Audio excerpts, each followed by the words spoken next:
Yeah, so welcome, Ulrike and Shannon. I'm so grateful that you're both here. And before we went live, we were kind of talking about what sovereignty is and our take on it. And you were mentioning that for the definition in the dictionary, it's actually quite external, and we're seeing it more as an internal way of being. So I would love for you to kind of explore what it is and share with us what it is you've had come forward about the definition of sovereignty and how it kind of ties into the three of us here today. Thanks, Sarah, for that beautiful introduction. Yes. So for me, achieving higher levels of sovereignty uh, through embodying it and through the experience of achieving it, I don't know if achieving is the right word. I feel like it's a little bit of evolution. And so collectively, when we evolve, it's affects everybody. And I think that one thing we might not realize is the extent of our own power. So, how do we define something which we haven't even experienced yet? Yeah. And what does sovereignty mean? Do you remember what it means, the definition? Oh, Just yes. ad-libbing it. No, I actually wrote it down here. It's self-governing, a supreme power and authority of a state. So Oh, that's very much written from a patriarchal standpoint. yes, Even. Let's just totally. cut to it. It seems very patriarchal in the way it's written for sure. That's how I felt too. When I read it the first time, I was like, that is very official. It's Isn't very it? rigid. Yeah, it's very rigid. There's no room for really anything. Like you can't sway one way or another. It's like you're put into this little tiny box. This is where you fit. Which is so counterintuitive Yeah. because having sovereignty of yourself and your freedom, this is actually kind of, again, governance. I know it sounds like self-governance, but it's still like, it doesn't feel that way. No, I know sovereignty, when I think of it from that feminine perspective, it feels like it's more a flowing way of being, more of your inner authority in the sense of your intuition. Like what is best for me and how do I stay in alignment with myself, right? When I think of the Mhm. definition, it's how do I keep people in alignment? And when I think of sovereignty for ourselves, it's how do I keep myself in alignment with who I am, what my Mhm. morals, what my ethics, what I know for me is the best decision to make for myself and what feels the best in my body and what I speak is my truth. And I Ah, think yes. like when we look at what connects us all together, that sovereignty, when we're most authentic to who we are, it seems to really bring us closer together as humans and in community. But Yeah. yeah, what do you feel, Shannon, when you think of sovereignty? Yeah, like I said, the first time that I read the definition in the book in the dictionary, I was just like, that is so rigid. It's so patriarchal. And those were like the first things that popped to my mind. But I like the way that the two of you have sort of looked into the feminine version of sovereignty. And yeah, I do believe that it is, your own self-governance. And we need to we all need to do a lot of work on ourselves. I'd like to meet the person that doesn't, but I think it's our version of self and who it is that we're putting out into the world. Like, are we sovereign? Are we solid with who we are? And if we're not, we need to work on that. And we need to find ways that we can authentically move throughout the world and Mm. be ourselves. Yeah, I love that so much. And, when it comes down to our stories, right? We're all co-authors in a beautiful book, Sovereign. I think for us, our sovereignty and our authenticity and finding ourselves through our journey, through our hardships is really what really brings us closer to ourselves and to each other. And when I think about our stories, there's this thread that kind of weaves us together is listening to ourselves, listening to our Mhm. intuition, right? Not doing everything just because we were told we should be. I know with my story, there was this pivotal moment where I had this flash of, oh my goodness, I have lived from this place of should, and I've done everything in my life up to now for everyone else, or because someone told me that's what is expected of me. It's what I should do, from, you know, picking my college courses to the color of my hair to things I was wearing to even like the family structure. That's how it should look. That's what is expected, right? And I think now, when we get to that point of having that awakening moment of realizing we've been living from should, I feel like for many of us, that's that pivotal point where we come into our essential inner knowing, our inner sovereignty, our inner power, so to speak, from that place of making now those decisions based on our own inner voice rather than what we've been told we should be making decisions based on, right? When it comes to medical decisions, especially, that's another tie the three of us have. So I'm wondering, for whoever wants to go first, if you wanted to share a little bit about your story and if how should kind of came into your life in the way that kind of let you realize that sovereignty is really more important than that self-governance, and that self-awareness is more important than that noise, that external, that point of you should be doing, right? That dictation or that dictatorship of what you should be doing with your body and your person. You can go ahead, Shannon. If I feel comfortable. I'm comfortable, I can definitely go first. I kind of felt like oh gosh, from what I was told, I was a sickly child. I don't remember any of that. None of it at all. Like, it's gone from my mind. I remember the good times. I remember being a happy, joyful kid. I remember being filthy dirty all the time because I was constantly playing in dirt and mud and outdoors. Didn't like clothing. So I think, like, even in kindergarten, my parents were like, keep the clothes on. So I think I was just like this natural child, like going out into the world and trying to enjoy and learn and experience everything. And I think things started to change around those double digits, and somehow you start hearing all the things, all of the voices coming in from every direction. And it's like people at school are saying one thing, people at home are saying another thing, your friends say one thing, and you're just like in the middle trying to figure out, who am I?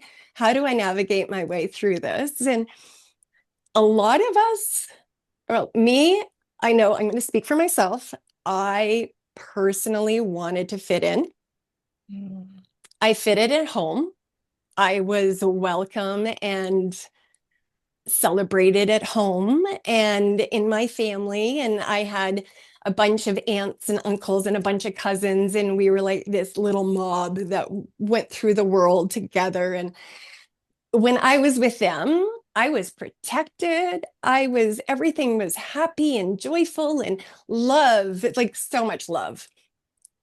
But the outside world gets in eventually. And, you start to kind of gauge yourself or compare yourself to what's going on in the world. And I think the moment that we start to do that, we're kind of slowly drowning, unfortunately, and for lack of better visual.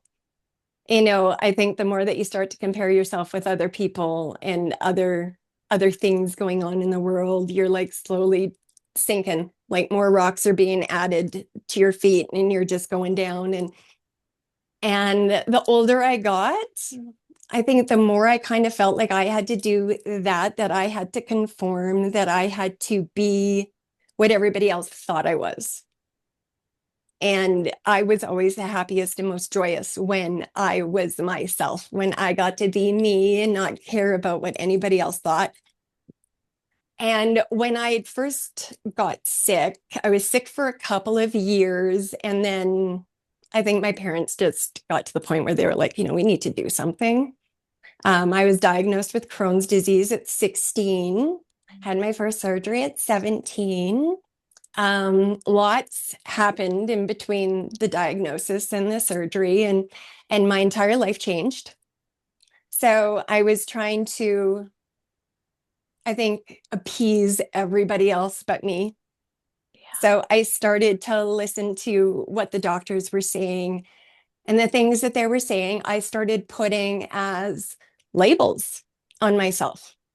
Like I was no longer Shannon, I was the Crohn's patient. Mm, yeah. And I didn't like that identity.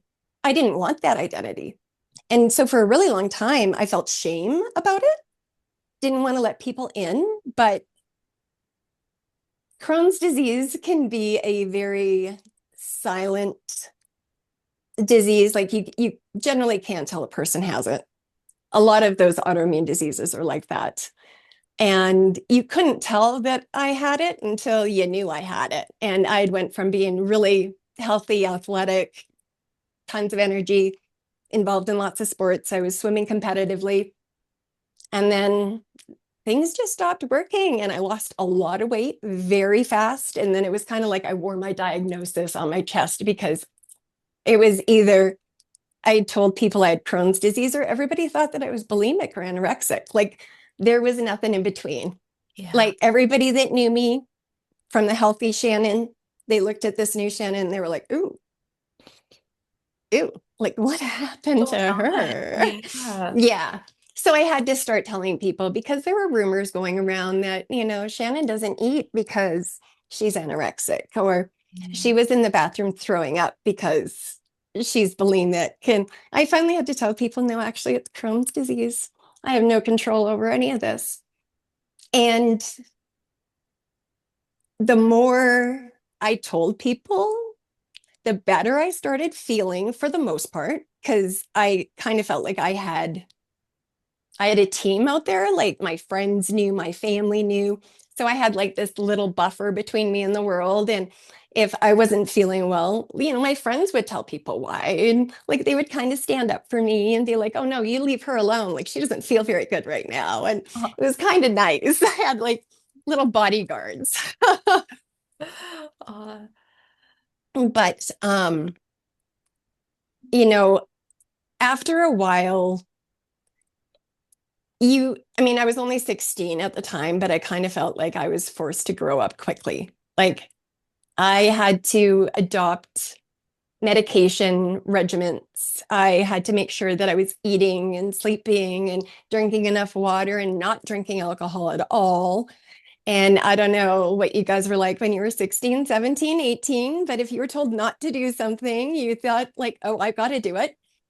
I tried that once. I think I made it like a couple sips into a beer and got so violently ill that I was like, nope, that's not happening again, which is probably good.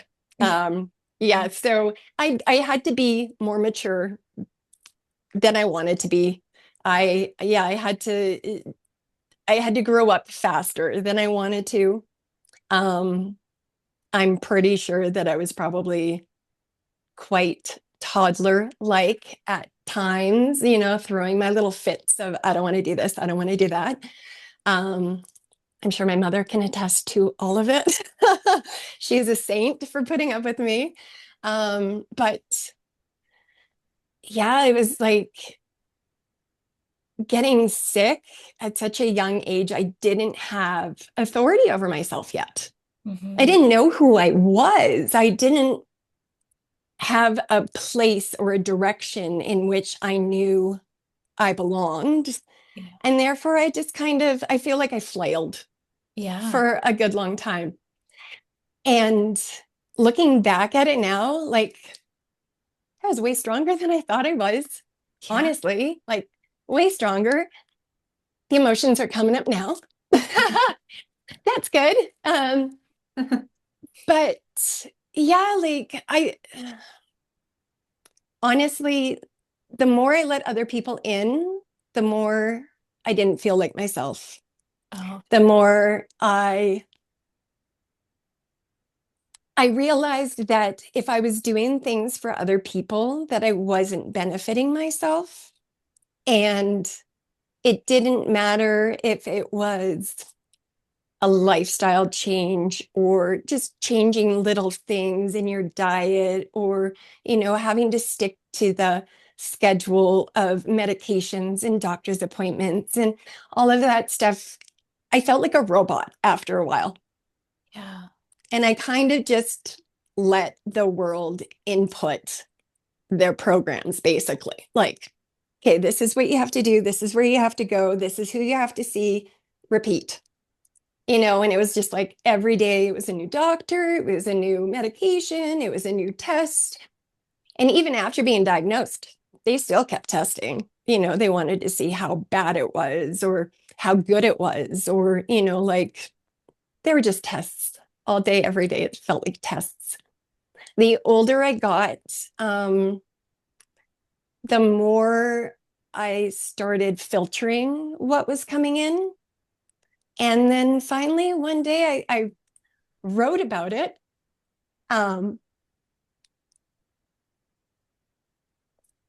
The first real instinct, I was told I would never get pregnant. I wouldn't have children. I end up having two beautiful, wonderful, healthy children.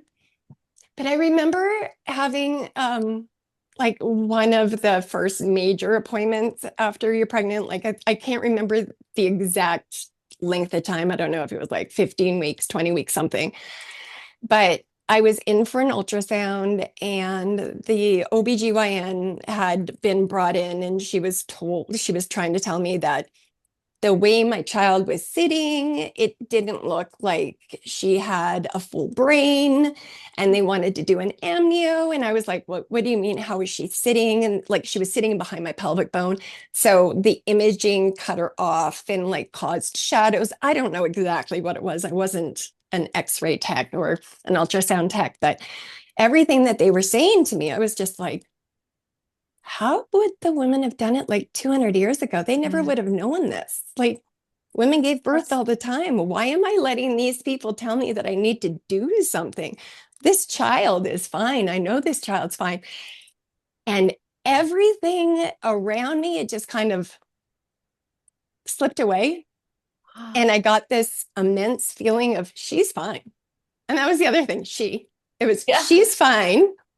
We didn't find out what we were having either, but for some reason in that moment, it was a she. Every other time it was a boy. I swear it was a boy.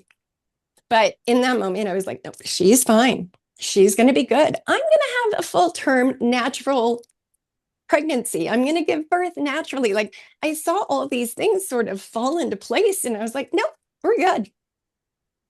Another OBGYN comes in and tells me in different words the same thing that the first OBGYN told me. And I was like, no, we're good. I don't need this. And that was really the first time that I thought, I'm doing the right thing. Like I'm taking care of me and this child, and that's it. I don't care what you guys say. I know we're going to be okay. And it was a very long time before I had to rely on that feeling again. But I learned the first time when it happens, like you've got to listen to it. Like everything in my body was just like, whoa, no, these people, their opinions, they're just that. Go with your gut. Go with like everything is telling you to go this way, go that way. And the moment I started doing that, things got a lot easier and a lot better. Yeah. Mm-hmm. And then so that happened when you were pregnant with your daughter. And then how did that play out into your Crohn's? Did you find your whole life then took a turn to just feel a little bit lighter and you felt more in charge of your life? Or how did that play out for you? Yeah, it really did actually. Being told that I wouldn't have children and then getting pregnant and having a child was an immense roller coaster of excitement and emotions and the rest of it. And everything was great. I Yeah. didn't have any issues. We were living in Northern California at the time. My husband was working down there. So that's where we were living. And they wanted to make sure that I was going to be okay the whole way. So I was with a perinatology team. I had had a couple of surgeries already. So they wanted to make sure that if I needed a C-section, which they were very certain that I was going to need one, even though I was like, I'm going to have a natural childbirth. It's like Put that my mother's foot down. intuition. Yeah. Yes, exactly. And, like they wanted to make sure that I would be okay, that I wouldn't have to like go into labor on a weekend. They waited until like my due date. And then the day after, they were like, if you haven't given birth, we're inducing you. So that ended up happening. And it was a Friday morning. And yeah, she came out and it was great. But the whole time, and naturally, by the way, she was a natural childbirth. Yay. Yes. Um, but in between that time, like I had kind of gotten used to, I had to go on certain medication. I had to have certain medication. My life wouldn't be good unless I had that medication. And after a little while, you do take the meds seem to be working and everything is great and glorious. But if they don't work, if you don't feel great and glorious, it sucks. I've been through the whole like so many sensitivities. It's crazy. Um, but when I got pregnant, my body went into remission. My body was like, ooh, hold on. We've got somebody else to take care of. We have to put weight on now. So I was 115 pounds. I'm 5'10". I was 115 pounds at the time that I got pregnant. And I remember the OBGYN telling me that I would end up putting on the regular weight to get me to where I should be, like body mass index and like all of those silly charts. And they were like, okay, you're probably going to gain some weight and get to like 135 to 155. And then you're going to gain the pregnancy weight on top of that. And I was like, whatever, that's not going to happen. I remember getting off of the scale at one of the appointments and like looking at my husband, like when I hit 200 pounds, shoot me. Like just hit me over the head with a frying pan. I don't know, like harpoon me. I am a beached whale sort of a thing because I did exactly what that doctor did. I put on a bunch of weight. I ended up putting 75 pounds on. Oh, that would be quite a So, change, right? right? Mentally, emotionally, and physically. Yeah. And it was awesome. I think being able to put on that weight while nurturing a child got rid of all of the society pressures. It was like, I'm eating for two. I got two of us to eat for. And I was just I was blissfully excited to just eat whatever, whenever, however. And I did. I really did. I think I had like 4 breakfasts a day. It was glorious. Um, and due to the Crohn's, once I gave birth, all that weight disappeared quickly, unfortunately. It would have been nice to hold on to some of it just for a rainy day. But no, that didn't really happen. So it changed, like my body went into remission. I didn't need the medications, even the medications to like, okay, too much information here, but people with Crohn's disease sometimes end up having a lot of diarrhea a lot of times. Yeah. So you would take medications that would slow it down, or you would have to eat certain foods that would slow it down. Now that I know that you can eat certain foods to slow it down, that's much better than taking all the pills. But even those meds, like I didn't even need that when I was pregnant. Like everything changed for me. And I thought, this is amazing. And I remember my mother-in-law being like, we should just keep you pregnant all the time. I thought that's actually a good idea. So I tried. I had this idea in my head that once I gave birth to the first child, that I would try and get pregnant right away with the second one. And that happened. So then I was like, oh, okay. I found out I was pregnant with the second child before the first child turned 1. And I thought, well, if the second child, if we can get pregnant before the second child turns 1, we'll just keep going.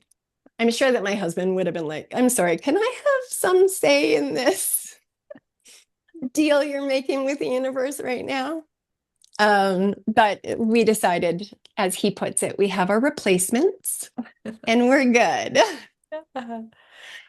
But so much changed. And being told that I had to do everything a certain way for so long. And then, you know, doing something that I was told I would never be able to do. Mm. And then have all those things that I was told had to happen no longer had to happen. My body was starting to heal for a short period of time while I was pregnant, anyways. I was healthy. So why wouldn't I want to keep on doing that? Yeah, absolutely. Yeah. It sounds like once that body began to really let go of all of the stress of the what you should be doing, and you just truly listen to that, let's call it mother's intuition at that point in time, it did heal, and you did have a thriving pregnancy and have beautiful children, and you had that time to really heal that I want to say gut biome, that body, so that you could thrive in pregnancy in the most beautiful season of life for you. It sounds like you really loved being pregnant and you loved just I bring did. that I loved life. all of it. Yes. Yeah, Yes. yeah. That's so beautiful. And what about yourself? How did you find that now looking back, how has that affected you in your day-to-day life with medical decisions? How do you find that you listen to your body check in first and then let everyone else's influence come in, or how does that work for you? Oh, I gotta say, like for a while, my body kind of hijacked me. Or maybe my brain hijacked my body. I don't know how we could put that one. Um, you know, you're both mothers, things can get kind of hairy in those early childhood times. And, when you're raising toddlers, babies, children, you kind of put yourself on the back burner. And that's basically what happened. When my son was about 2, I started suffering thyroid issues. Of course, I probably went through a couple of years of really bad thyroid issues before I even knew that it could possibly be a thyroid issue. Um, and I know talking to my mother, she's like, well, why did you wait so long to go in and talk to the doctor? And it was like, well, I didn't think anything of it at the time. I just thought, oh, I'm really tired because I have 2 children. I'm really tired because my husband travels sometimes. So I'm both parents. I'm really tired because I don't sleep well. Or, like there's always so many reasons. Never would I have thought that it was my body trying to tell me, like, you need to slow down. You need to start taking Yeah, care of you. You need to start putting your priorities first. right? And, so many other things that happened where I just kept doing that, putting it on the back burner. I'm not the important one. So, do this. And we ended up moving back to Canada in 2012. I'm going to say probably like 2014, 2015, things actually maybe just, yeah, things weren't right. Like my body wasn't right. Things weren't, I didn't feel the same. I didn't, like my body wasn't working the way that it usually did. The meds weren't working the way that they usually did. Sorry if you can hear a little click, click, click. That's my dogs running through the house with their summer nails. Oh, nice. They need those ones clipped. Well, Yeah, go ahead. well, it sounds like too, like your body was giving you the messages long before the medical system could. Absolutely. And things were starting to get bad. Like I had said, it had been really, really hard for me to gain weight, but suddenly I was gaining weight again. I was like trying to lose weight, which is something that I'd never, ever in my life, I think, really had to worry about. I was pretty active for the most part, growing up. I was a competitive swimmer, all of that. And I know like when I stopped swimming, there was a body change from muscle to fat for a little bit there before I'd lost everything with the Crohn's. And I kind of sometimes think that our body prepares us for certain things. And I think my body had prepared me for the Crohn's in the sense that it made me tired so that I could no longer perform and gave me the weight that I needed so that I could manage to live past the first surgery.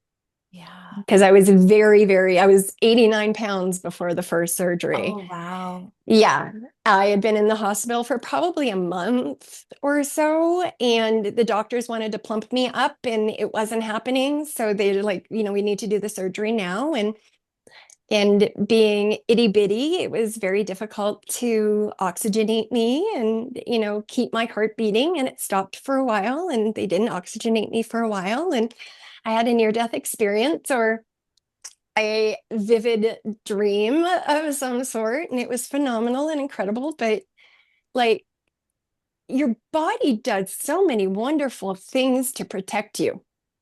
And I think for a while, my brain was trying to tell me, like, or my body was trying to tell me, like, there's things going on with you. And I was overriding it, Hmm. constantly overriding it. Like, no, it's good. We're good. We're too busy. We can't have this happen.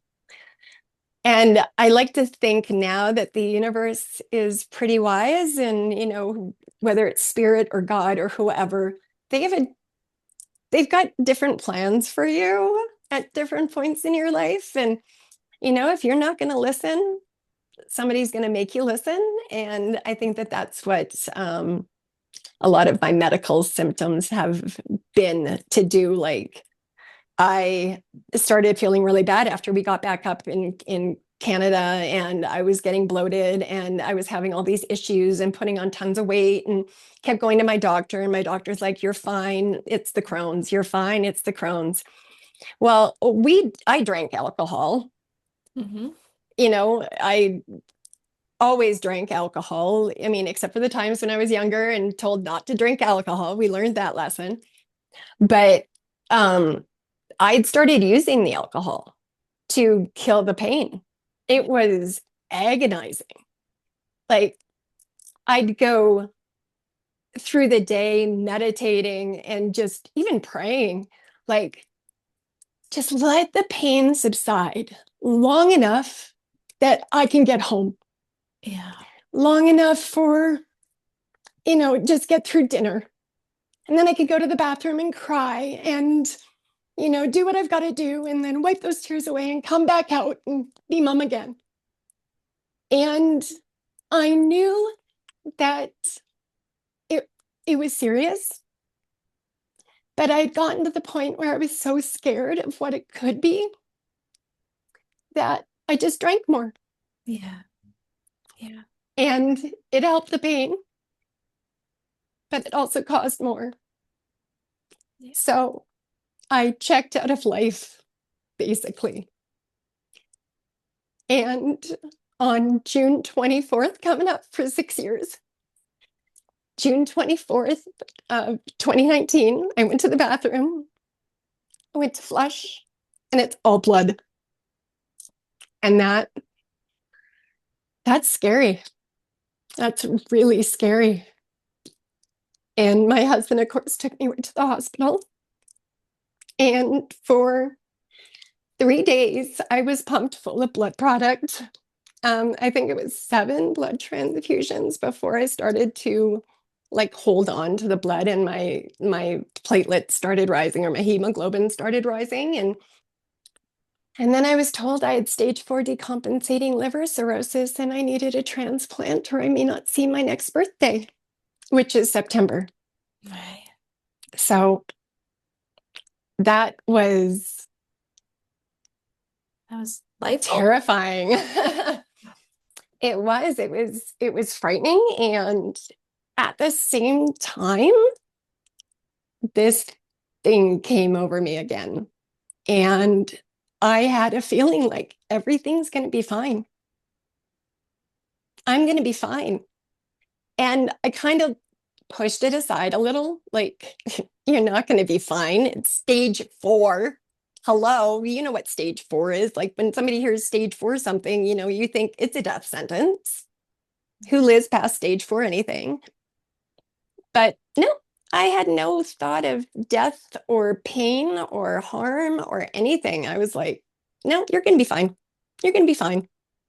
And I remember a social worker coming in before I got discharged, trying, like, last ditch efforts, like, you really need to get on the transplant list. Like, I think that it was kind of, the social worker was going to tell the doctors, like, no, she's not actually crazy. Like, she was going to be the one barrier between me and the psych ward kind of thing. And she sat in the corner of the room. And I remember as I was packing up, like couldn't pack fast enough. And she was asking me like all of these, I'm sure, standard questions. And I was like, no, you know what? I think I'm going to be fine. I've taken the medications that I was told to take. I did everything that I was told to do, all the times that I was told to do them. And this is where I ended up. I don't want to do those things again. If I have an organ transplant, I need to be on medications for the rest of my life. Those medications are going to be processed through my liver. If my liver isn't healthy enough, what's going to happen to me? Well, I'm just going to be sick again. I don't want to sit on a list hoping that someone else either is generous enough and matches me and they feel giving towards me and decide to give a portion of their liver up, or hope and pray somebody else dies. Like, I don't want to live like that. And there was no thought of that in my head at this point. It was like, you're going to be fine. I don't know how, don't know when it's going to happen. I don't know, like, there are no answers out there, but you're going to go home and you're going to be fine. And within a year, I no longer had cirrhosis.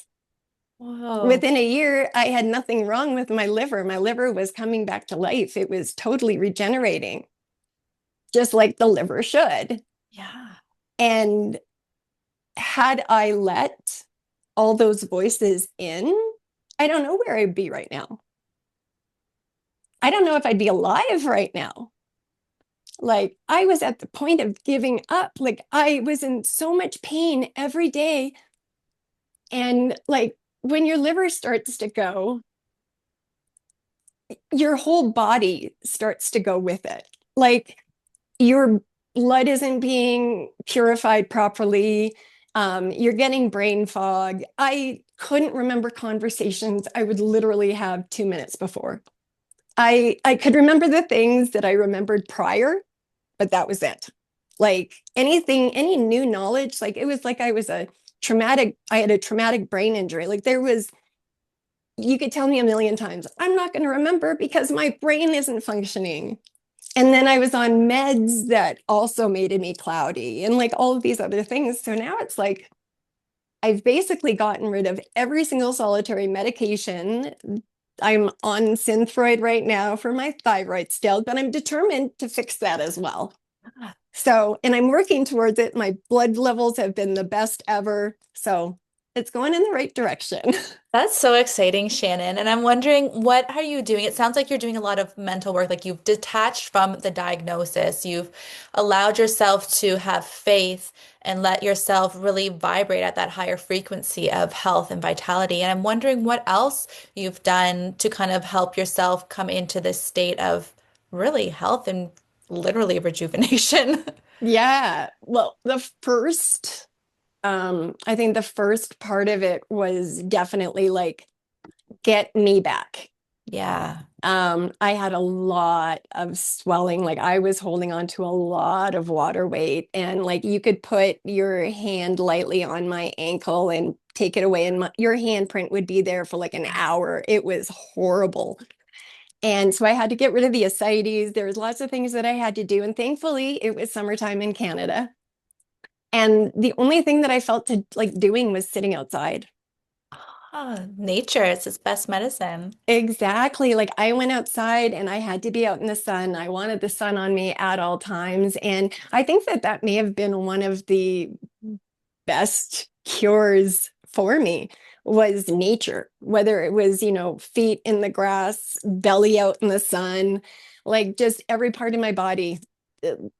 I was in a bathing suit and cut off shorts, I think, like the entire summer. I lost the weight, and the more weight that came off me, the more energy I got. And I know that that's one of those things that people are like, they get a diagnosis and they're told, oh, you need to do all these lifestyle changes. And they're like, I can't move, Hmm. So I think I let my body off the hook and let my brain run things for a little while and listen to what my body had to say in regards to what my brain was doing. So I knew that sunshine would heal. Hmm. I knew filtered water was probably better than tap water. Um, I watched what kind of sodium I had. Like that was one of the things that the doctors had said was 200 milligrams of sodium or 2000 milligrams or less of sodium a day, no more. Again, that's one of those things that I was like, not listening to that. I add sea salt to everything, like absolutely everything. I'm probably like covering everything with salt. And I used to do that prior, but it was like table salt, which Oh, I've yeah. learned is really not good for you. So the other salts are better. But I'm not a doctor, so I'm not going to tell you what to do and what not to do. I'm just going to say what worked for me. And I started to, honestly, like I started reading, started doing some research on what the liver was, what it did. Um, I've always kind of been hippie-ish. Like I love the outdoors. I love playing around with flowers and plants and all of that sort of stuff. And it's weird. I had a black thumb up until literally the same time that I came back to life. I got a green thumb, which was pretty cool because I killed everything else prior to that. But being out in nature and like finding out that there are herbs out there that will help the liver regenerate and will help cleanse the liver and detoxify the body and you know like things like dandelion and burdock root and even like potatoes. Mhm. Like potatoes, I craved potatoes. Had no idea why. You know, like my body, actually, I don't do dairy. Dairy does not like me. I love dairy though.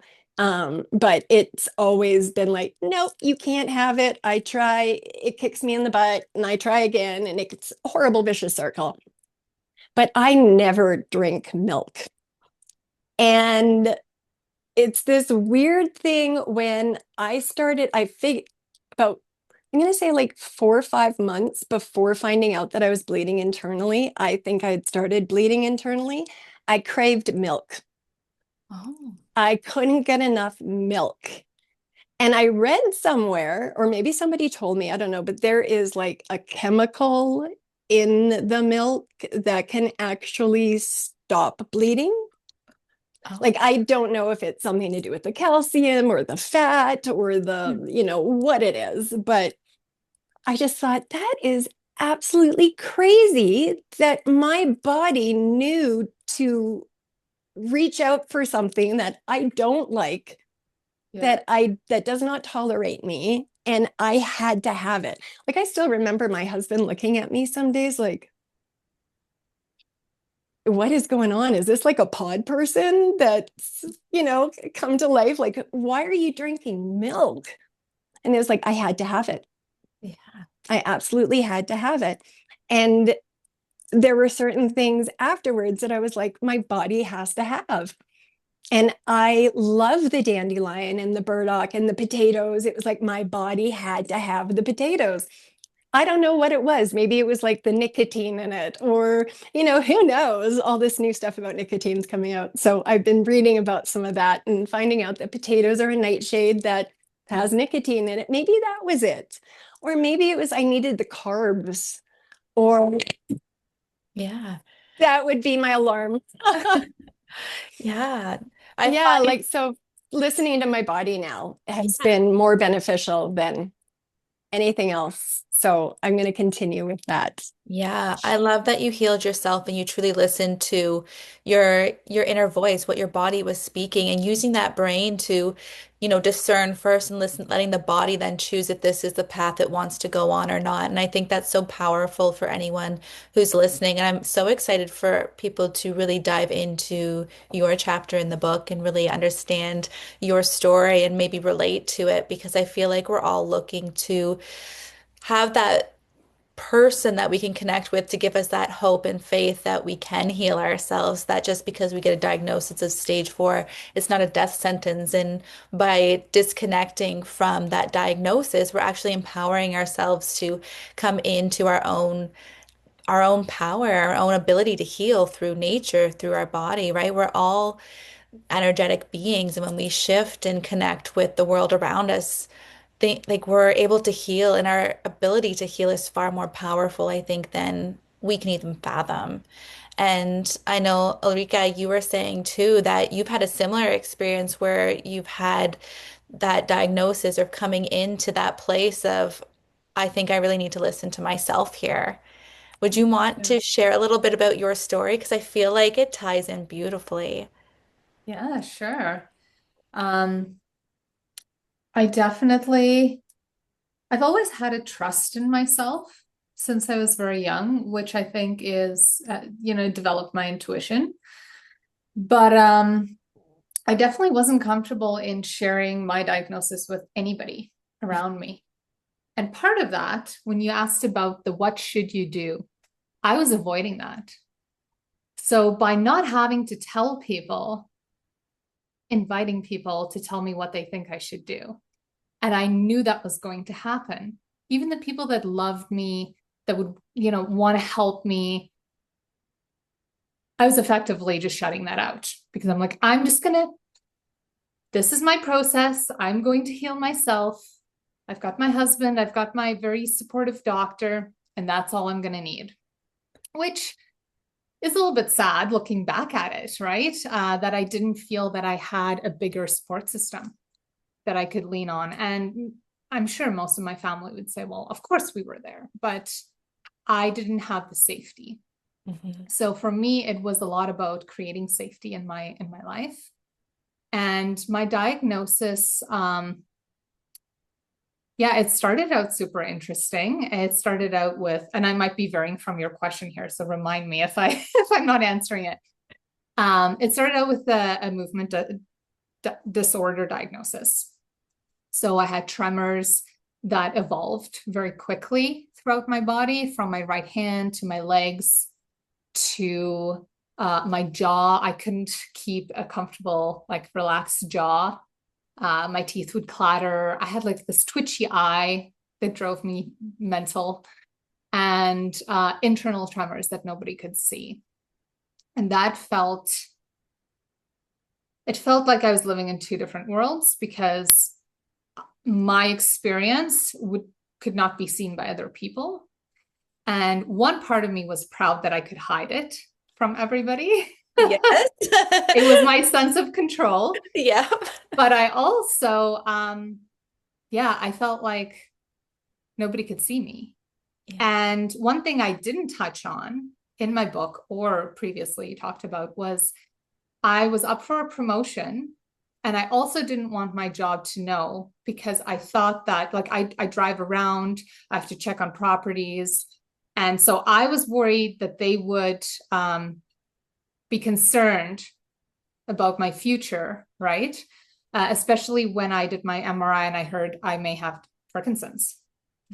And I was 30. So I thought, well, this isn't good. Like, what does this mean? And even my GP at the time, she was kind of like, oh, well, just, you can take Parkinson's medication, but you don't have to.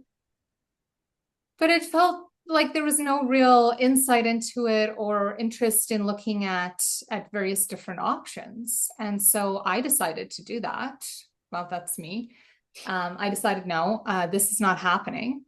And my very first thought, as I was driving home, I made a promise to God, and I said, when I heal, not if, I will tell this story. And I knew that would be hard for me because I didn't want to share it with anybody. Yeah. Like, oh, I could take it to the grave with me. But no, I made that promise. I think inherently I knew that even the career path I was on was not my purpose. And there was something else that I needed to do. So this was a way of my body almost catching up to me too. All of the things that I had done, I got myself to a place of safety, but I wasn't happy. Like, I was happy with my life, my relationships, but I wasn't happy in what I was doing, and I was avoiding it because I was afraid. And so my body found a way to pent it all up and get my attention. It's like, hello. And when I didn't listen, then it's like, oh, you might actually have Parkinson's. Like, there's brain degeneration. And then I started taking mushrooms. So I was like, oh, what is going to help my brain? And I found medicinal mushrooms. Completely knew nothing about them and discovered there's no poisonous lookalikes. And I started foraging, and I loved the woods and I loved hiking. And even though, and I would still hike with my husband and come down the mountain, and I started feeling like my legs were starting to feel really unstable. And I refused to get hiking poles because I'm like, no, I'm going to do this. And he would be way ahead of me, not realizing he'd wait for me to. But I mean, I kind of had to believe that I could do it. Right. And then I would stop and I would start to harvest these mushrooms and make medicine. And as time went on, my symptoms start to disappear Oh, wow. less and less until I just had like a right hand tremor. I still had some hard time writing. So this was affected as well, which I hid. And then I got melanoma because I was actually about to get married. It's when I got the Parkinson's diagnosis, or they think it was 3 months before I was supposed to get married. Oh, wow. And then when I came back from that, I got melanoma. So I'm like, okay, I really, really, really have to listen this time. I'm Like listening. you're not moving fast enough, Ulrike. Are you getting the message, right? Or sometimes our intuition will really have to push us a little Yeah. bit. So anyway, that's kind of in a nutshell the story. And what I actually focused on more from that, and I'm not even going to tell the whole rest of this story, but what happened after that, because I connected with my intuition, I started following it. Mm. And things in my life started to synchronize. And within 2 years, things begun rapidly. So the job I really needed at the time came forth because after COVID, let's just say I had a hard time there. And there was a period where I was not able to work. And so I created the job that I needed and in the relationships in this job. And then we found our property, and it's just one thing after the next up until now. Like everything that I've done, even writing the book, I decided to tell the story because that was my promise. And so once I did that and I read my own story, I realized the message It's like led drum me into roll. another direction. And what was that direction for you? So I wrote a sentence in my story, and it said, I started a mushroom supplement company in order to tell my story. So I did. In January, I launched, and very like quietly, because it's again safety, right? Like, oh, here's my business, but don't really look at it because I'm not really ready. So I started the company, and then I realized it was really about the story. And now I know it's because I'm supposed to be talking about intuition at a much, much deeper level. So all of the things I actually, a couple of years ago, I started a course, a degree in holistic health. And then I didn't finish it. And I think that was part of it, is pushing me to finish it, right? So I didn't finish it, and I didn't feel, oh, well, without the degree, I can't really do anything. And you get all these stories Hmm. because I wanted everything to be perfect. And my career I've done for so long. So of course I'm good at it. So I was afraid again of putting myself out there and doing the things. So I realized, I have to finish this, but I have already throughout the years, there were modalities I did finish, Hmm. and I need to start integrating them, and I need to start bridging the gap. And there are wonderful people out there, but I just need to do it my own way. And I constantly am feeling compelled to do this. So even the other day, I decided there's a workshop I just need to do. And it doesn't matter if I'm ready for it, I just have to do it. So that's That's the next step, I guess. that's amazing.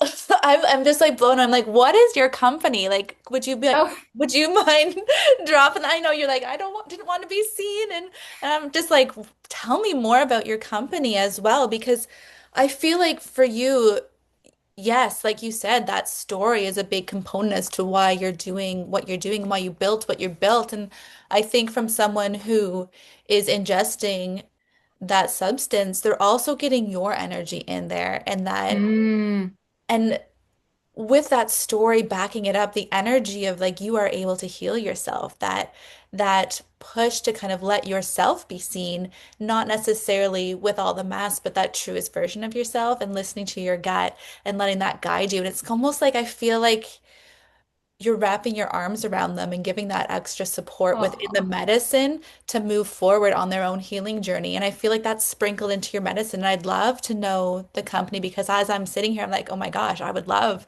to resort or source it for myself as well as I know some people who I help in my practice that would be really interested as well. thank you for that. Yeah. And actually, I completely forgotten how I do this. So, no, this is really interesting. So, the land that we have that we came to is actually internal rainforest. So Oh, there's only one left in the world in BC, internal temperate rainforest. So the mushrooms that grow there are insane, and the lichens and just like everything in there. So I wanted to continue cultivating these mushrooms naturally because they're so different when they grow on wood than it is in a lab. I don't care what people say. They've, there's been it's lots very of different. It's different energy it altogether. is. Oh, Hmm. yeah. So I thought, well, why not be full service? So I'm not sourcing my mushrooms from China, Russia, wherever they're getting them from. It's the full process. I also, once I do the dual extraction, I sing to it. Oh, no way. I got full body goosebumps. I'm just like chilled. Because I Oh, love doing it. So I'm like, I make it and I put it on my lap in this giant jar and I sing to it before I bottle it because it's energy. And I also I structure my water because I think that's important. absolutely. So I thought, well, that's different. Nobody talks about the energetics of the the fungus. And even while it's growing, I'm like, oh, I want to live out there and then walk and like sing to the mushrooms and cultivate them and see how they grow on different trees and how they're better and do the research. And I have a lot of research and development ideas in that sense. So that's the one part. And integrating them into a modality too and doing like a bundle. Actually, Lindsay and me, we were talking about doing mushroom oils, Oh, wow. extracts and how you use like on your body, because even with aromatherapy, we absorb it into our skin, right? And there's just so many different things we can do with it. So that's in a nutshell um, my business. And I also would love to, we're hoping to move out there. Yeah. It's a long ways away, but we do have the land and even create a retreat center or something. We have 160 acres Whoa, that's amazing. and it's on the Fraser River. Oh my So That's a lot of God. mushrooms. yeah, What's your business called? it's called Lumina Wellness. Oh my goodness. I feel like I've heard about this before. I didn't advertise much of it. And that's when I've been going from one thing to the next. Oh, And beautiful. now I was like, okay, I have to figure out, because you don't want to confuse people in messaging and Instagram can be a lot. It So can be. Lumina Wellness. I love that you've gone from, you know, getting your diagnosis or experiencing your illness yourself, right? Having that possible Parkinson's, getting the melanoma, moving through that self-healing, and then using that gift of what you've resourced in your own journey to now help others and using that energy and that intention to infuse into that medicine as well. And I think this is going to be absolutely huge. I think those of us who are really in tune with bioenergetics and the world beyond Mm, those car parts, which Western medicine is really about, right? It's needed, but I think we're waking up to tending to the garden rather than the parts of the car. And I think this is just going to bloom so much. I think it's exactly what people are looking for right now. Not only the product, but I feel like people really want to hear the soul behind it, the story hmm. behind it, the medicine behind the medicine, right? It's so Yeah. connected. I'm so proud of both of you for navigating the world that you've been experiencing and having the courage to share your story because it's it's almost shameful to be sick or get a diagnosis. There's this shame I feel that as a society impedes onto us when we get a diagnosis. It's like we're a defect, there's a defection with us. And I think we're flipping that narrative to now move into this place of empowering through what that diagnosis or that health concern is to disconnect from that label and thrive and allow the body to do what it's meant to do, and that's to heal itself. And we're using the Mm-hmm. earth and the sun to do that. We're using the resources that are naturally grown here to heal ourselves and to tap That's in, true. right? So Yeah. I think that's so empowering. I think, all of us have experienced in getting to this point where we're thriving in our own world.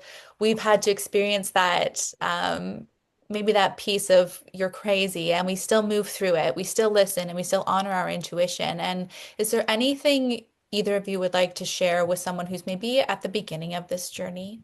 Anything that could help them move to the point of where we are here today with a little bit more ease. Mm. Yeah, it can be hard to tell somebody to trust the unknown, Hmm. but understanding that the unknown offers so much possibility. It's endless possibility from which, consciousness comes from. Um, Instead of going into the past and finding something that might not work, like just trust. You have to cultivate that trust within yourself and to trust that your own voice is always the right one. It's people can come from the best place, but nobody knows better than you. You really Absolutely. have to trust that unknown and take that step and be willing to to try anything that's uncertain and follow that gut instinct, right? Yeah. I know it's like our intuition will never lead us astray. It's that first initial response. It's the head, that story that comes Mm-hmm. after that initial hit of intuition that tends to either keep us in our comfort zone or lead us down a path that's maybe not aligned, that shoulding path, right? That Mm-hmm. where we've been told what to do, that's been curated to fit into society. So sometimes walking that path unknown or the one that's walked a little bit less often is the path to go down if it's feeling in alignment with yourself. But trusting that unknown is huge, like you said. That's right. Yeah, Yeah, and beautiful. being okay with Absolutely. fear. Yeah. And what was that, Shannon? Sorry, being okay with it? Oh, Ulrike said something. Oh, Oh, I sorry. said, and being okay with fear. It's okay to be afraid, but not to let your fear prevent you from trying something new. So a lot of people are afraid of alternative medicine Mm, because they think it might harm them. And so they won't even look at it. And it's okay to be afraid, yeah. but take a step towards your fear. You can transmute it into something else, and it could be the best decision you ever made. So why would you risk not trying it? Right? Like, what do you have to lose? And I was in Western medicine. I was a nurse for over 10 years. And when I got sick, I transformed my own medicine path to alternative wellness.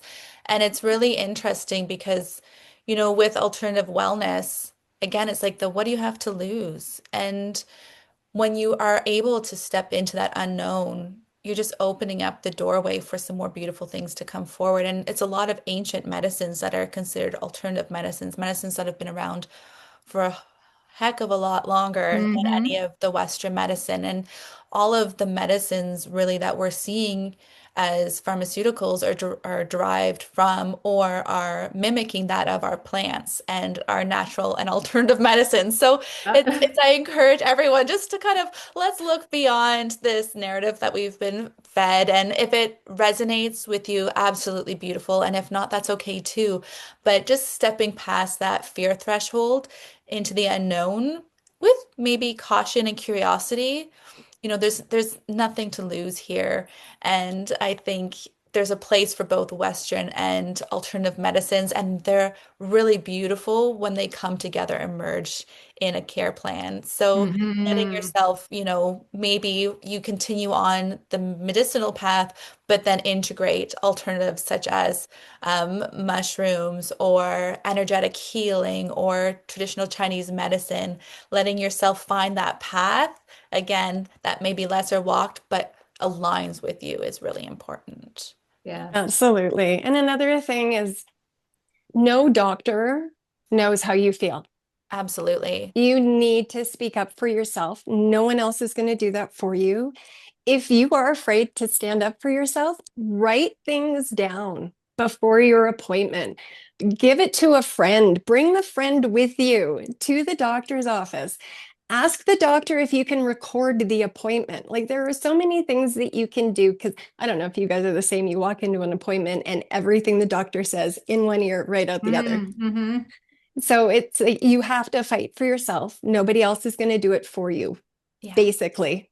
Yeah. And you don't So have to make a decision right away. exactly. You do have time. It may not seem like you do. Everything is very hurried, rush, rush. You get a diagnosis and they've got like the next 15 years of pharmaceuticals planned out for you. And it's not, I'm not going to say anything bad about pharmaceuticals because when I needed pharmaceuticals, they worked for me. Absolutely. You Absolutely. know, absolutely. But I think definitely fight for yourself. Ask the questions. There is literally no stupid question. No. And if a doctor is trying to shame you because you don't have the same degree as them, remind them that they're here to help you, not harm you. And it Ab- often gets them right back to like, ooh, wait a minute. Oh, Right. okay. You're a patient. I'm here to help you. Yeah. I Yes. find sometimes they do need that wake up call because, as medical professionals too, sometimes you numb out to the Yeah. realities to Yeah. protect yourself. And so sometimes just giving them that, listen, I'm feeling like your tone is very demeaning, or I'm feeling a little bit attacked right now. Can we take a pause? And let's kind of like go back into here. Or I just need to give myself a minute. I'll get back to you. We don't, like you said, we don't have to make a decision. There's no urgency in it. You can take a pause. You are in control of your health journey. You are in the driver's seat, right? So Yeah. let yourself get that second opinion, sit with that decision, and then move forward at your own pace because there is a rush, and I feel like that's how we get swept away into these paths and then look back and be like, oh my goodness, I've been doing everything I've been told to, but it's so not aligned right now. And that's in every aspect of our lives too. We tend to do that. So Mhm. just giving yourself that moment to ground. And it could be just going to the cafeteria and having a pause for a moment and then going back up to the office as well if they allow you to. Absolutely. So, yeah, absolutely. Well, thank you both so much for being here. We are the co-authors of Sovereign, and we are so excited to be launching our book in the next week, right? Yes. Right. June 17th. Yes. So I stay feel like we tuned. have to interview you another time here, Sarah. Yes. Absolutely. We'll hop back on for another podcast soon. I feel like this is just the beginning. So I appreciate both of you so much. And Thank you. um, Thank you.